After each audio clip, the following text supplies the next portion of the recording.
Boa noite, meu nome é Gabriel Galdino, eu sou estudante de Engenharia Biomédica na UFPE e vou estar apresentando um trabalho em andamento do meu TCC, que é de dinâmica populacional em regiões profundas do cérebro. Queria falar um pouco sobre o cérebro, primeiramente. Ele é um órgão que pesa em média 1,5 kg e tem em média 86 bilhões de neurônios. Cada um desses neurônios tem uma individualidade morfológica que faz com que ele funcione de maneira específica e de maneira individual.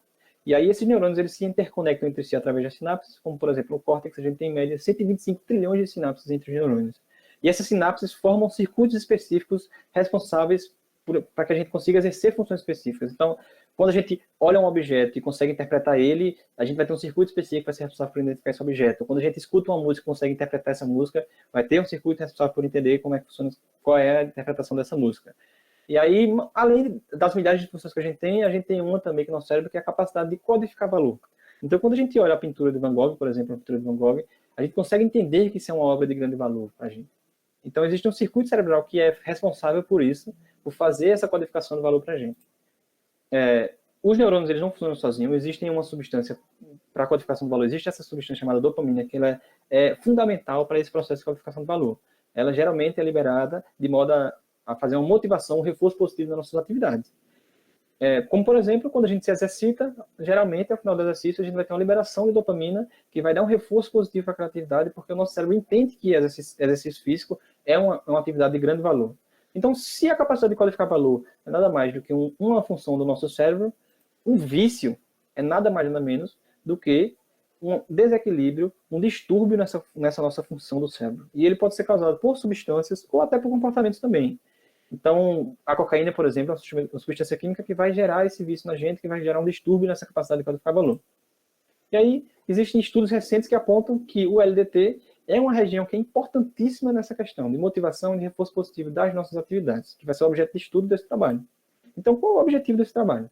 É exatamente compreender quais são os padrões de disparos de uma área que é fundamental para a codificação do valor, que é a LDT, e qual seria a influência de uma droga como a cocaína na dinâmica dessa atividade. Então, como é que funcionaria um vício na dinâmica dessa atividade monetária e na atividade dessa população.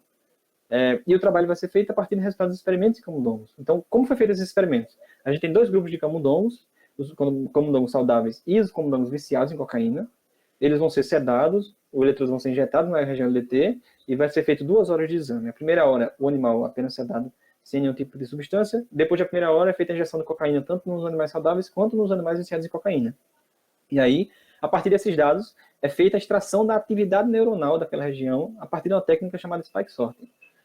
Esse estudo todo não foi feito por mim, ele foi feito em uma parceria com o pessoal da Universidade do Minho, em Braga, em Portugal, que eles fizeram todo esse estudo e conseguiram me entregar essa base de dados para que eu conseguisse fazer o meu estudo.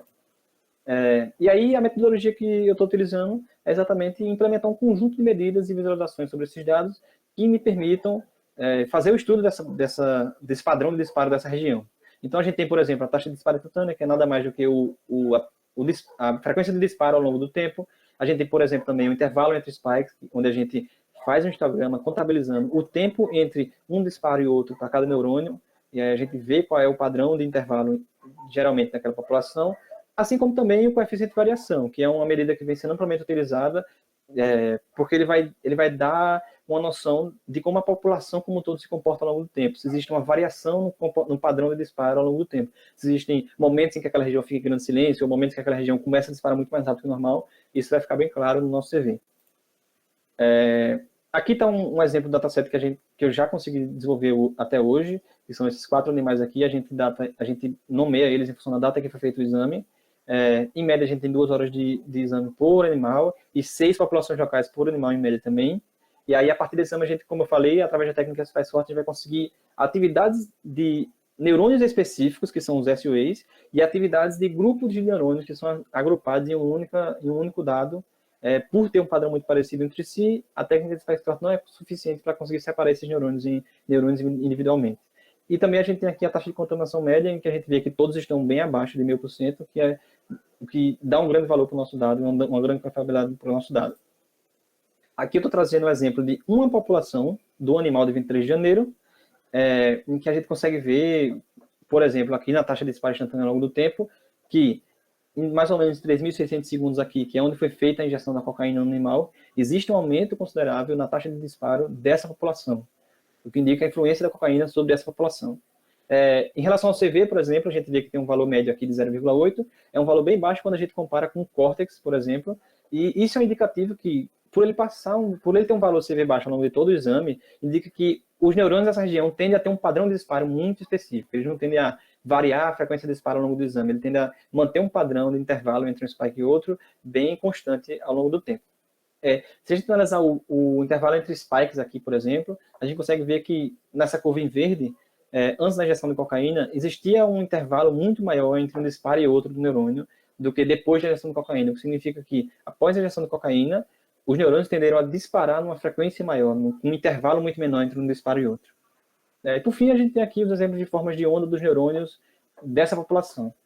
Aqui a gente tem várias curvas sobrepostas entre si para cada um dos neurônios, para que a gente consiga visualizar melhor como é esse sinal desse neurônio, para que a gente consiga entender como é que funciona essa técnica de spike sorting.